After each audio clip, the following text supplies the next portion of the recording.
एक बार की बात है, एक सफल व्यापारी जिसके पास हर सुख सुविधा थी, धन दौलत के तो मानो भंडार लगे हो।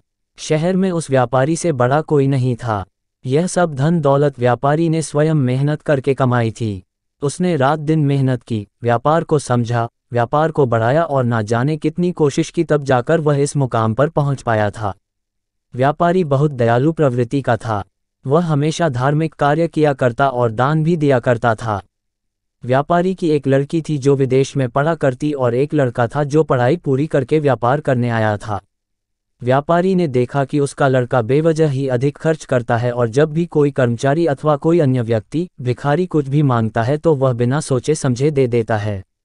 बहुत कम समय में ही व्यापारी का लड़का उससे ज़्यादा दान करने लगा।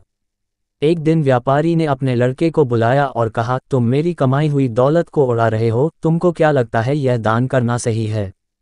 क्या तुमको पता है दान कब करना चाहिए और क्यों करना चाहिए? तुमने अभी तक 1 रुपया भी नहीं कमाया है, इसलिए तुमको इसकी कीमत का अंदाजा नहीं है।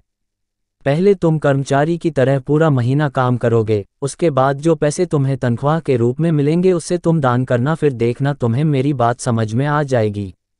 व्यापारी के लड़के ने पिता की बात मानी और 1 महीना कर्मचारी की तरह काम किया और जब उसको पगार मिली तब उसको समझ में आया कि पैसे की कीमत क्या होती है, और जब उसने अपनी पगार में से पैसे दान किए तब उस दान से जो आनंद मिला वह भी उसे समझ में आया।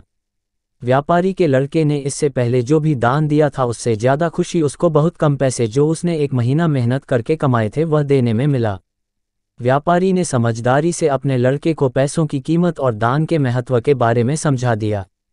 शिक्षा, दान हमेशा अपने कमाए हुए पैसों से ही करना चाहिए, तभी उसका हमें धार्मिक लाभ मिलता है और मन को शांति ही प्राप्त होती है। जब तक हम पैसे नहीं कमाते तब तक हम उसकी कीमत नहीं समझ पाते।